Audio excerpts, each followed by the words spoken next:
What we have seen is scary, very concerning elevation of actions taken to intimidate or to hurt people who are simply trying to do their jobs and keep people safe. And whether that's directed at me or Dr. Fauci or Secretary Benson or the Secretary of State in Georgia, it is wrong. And I'm grateful that people are coming to this conclusion after it being directed at the United States Congress. But this has been going on for 10 months, and we've been asking people to take this seriously. One Detroit's Will Glover spoke with Dr. Amy Cooter at Vanderbilt University, who studies domestic militias and their motives about what happens now. The last time we spoke, we talked about some of the concerns that you had because we had just come off of finding out that there was a plot to kidnap Governor Gretchen Whitmer of Michigan, and luckily that plot was foiled. But you said that I'm concerned, quite frankly, that things like that have already begun in other places. Were you surprised when you saw the attack on the Capitol?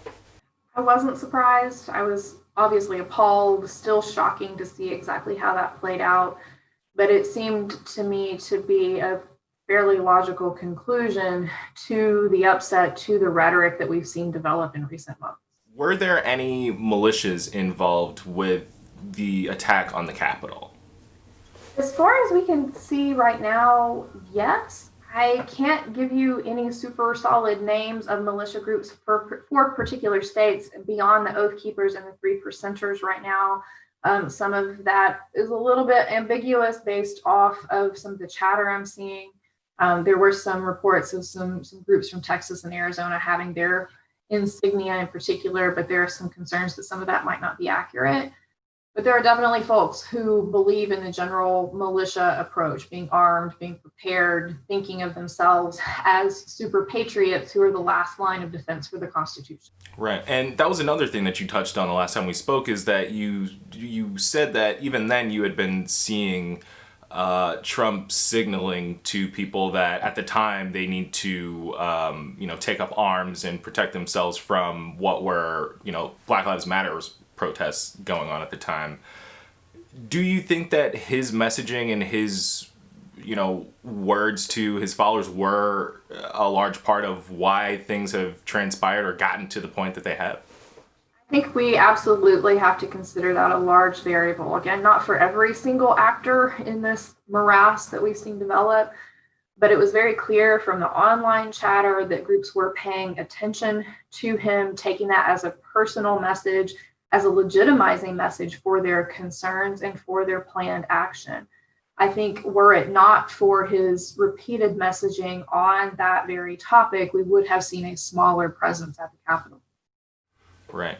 And it just seems like we should have been more prepared for this. It seems like we should have seen this coming a little more clearly. What do you think was missed by both, I guess, the general public as well as the people who are supposed to be in charge of making sure stuff like this doesn't happen?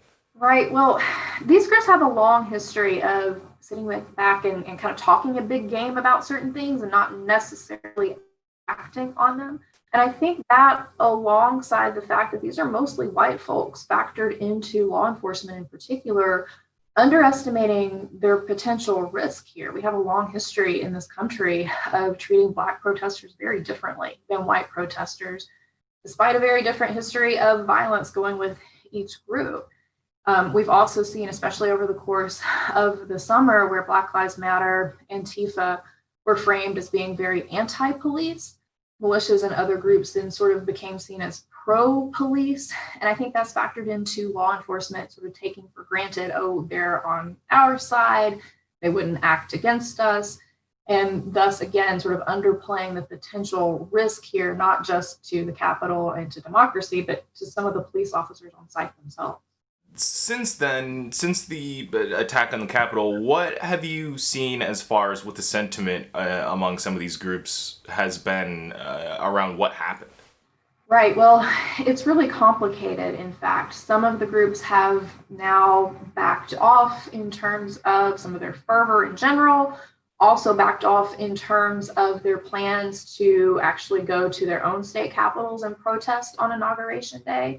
Many of them don't want to be seen as the bad guy or were themselves surprised at how far things escalated.